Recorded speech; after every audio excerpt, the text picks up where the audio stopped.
Hi, Bert here from clinicnerds.com. One of the products on my website is called the HIPAA Notebook.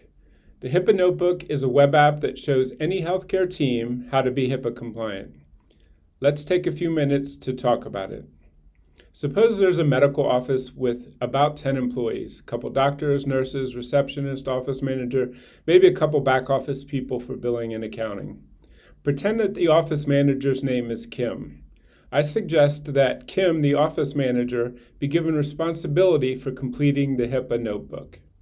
At Clinic Nerds, this person is referred to as the HIPAA specialist, so Kim, the office manager, wears another hat as the HIPAA specialist. The HIPAA Notebook is all digital on the website clinicnerds.com. By the end of this process, Kim, the office manager, will download a PDF of the medical office's HIPAA Notebook. The PDF will be printed out and put in a 3-ring binder like this. Okay, so far we have Kim, the office manager, who takes on the additional responsibility of the HIPAA specialist for this medical office. Kim goes to the website clinicnerds.com and signs up for the product called the HIPAA Notebook. At this point, Kim has a couple options for how to proceed with the HIPAA Notebook. If Kim is a do-it-yourself kind of person, she can start the HIPAA Notebook on her own. The HIPAA Notebook includes lots of short how-to videos and is pretty intuitive. But Kim also has the option of joining a daily video conference call with me, Bert, where I guide Kim and other customers on how to use the HIPAA Notebook. At a high level, there are 4 sections of the HIPAA Notebook: the HIPAA rules, risk assessment, business associate agreements, and monthly updates. Let's quickly go through each step of the HIPAA Notebook. The HIPAA Notebook includes over 30 suggested rules for Kim. Kim will select the rules that make sense for her medical office. An example of a HIPAA rule is patient data allowed to be taken outside of Kim's medical office? Another rule example is, are Kim's employees allowed to use their personal laptop or iPhone for work purposes? After picking the rules, we start the risk assessment section. The location assessment considers the risks to the medical office. If Kim's medical office is in Miami, then hurricanes are noted as a risk. If Kim is in Kansas, then tornadoes are a risk. HIPAA is all about protecting patient data. We need to have a list of rooms so that we know all the places where patient data might be hiding.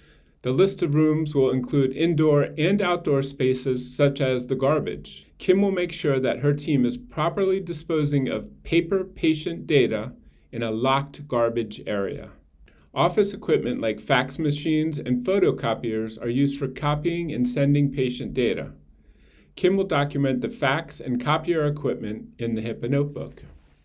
Number 4 is a list of computers. The number 1 cause of HIPAA violations are stolen, unencrypted computers with patient data. Usually they're stolen from a car. Kim makes a list of all the computers, including desktops, laptops, tablets, smartphones, servers, external disk drives, and USB thumb drives. All of these computer devices are documented in the HIPAA Notebook and must be using encryption. Kim has a tech guy who will help her with turning on encryption. Kim will make a list of all the software applications used by her medical office. Patient data will be lurking in these apps. Kim will document the software stack in the HIPAA Notebook. Kim has several employees, but may also have some medical interns, students, or volunteers who work at her medical office. Kim documents each person in the HIPAA Notebook and indicates whether they should or should not be accessing her patient data. So that is it for the risk assessment section. The next section of the HIPAA Notebook are the business associates. Quick word on terminology here. I refer to them as outsourcing partners, but they could also be called vendors, or in legal terms, they use the word business associates. Kim's medical practice might have some outsourcing partners, such as a medical billing company, a marketing company, or an accounting company. In HIPAA, these outsourcing partners are known as business associates, and Kim must get a signed business associate agreement with each of her outsourcing partners. A quick sidebar, all of Kim's outsourcing partners must also obey HIPAA. In other words, Kim's medical billing company must also be HIPAA compliant and protect patient data. The final section of the HIPAA Notebook are the monthly updates. Every month, Kim will get an email reminder to go in and check her HIPAA notebook to see if there are any changes. For example, did one of Kim's employees get a new iPad that is being used for work purposes?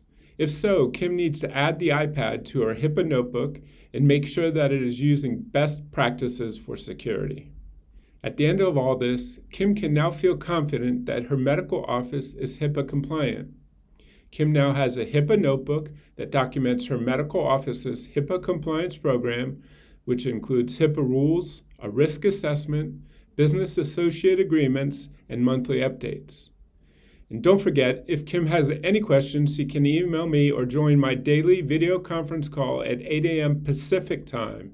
I will answer any of Kim's questions in real time. The HIPAA notebook costs $10 per month for each medical practice location. If Kim's medical office decides to expand to a second location, then the HIPAA notebook would cost her company $20 per month or $240 per year. The $10 special monthly rate is for medical offices with fewer than 15 people. Larger healthcare teams can contact me for pricing on the HIPAA notebook. Here's my website for the HIPAA notebook, clinicnerds.com. Any questions, my email is here, bert@clinicnerds.com. Finally, I have lots of free videos on my YouTube channel, @clinicnerds.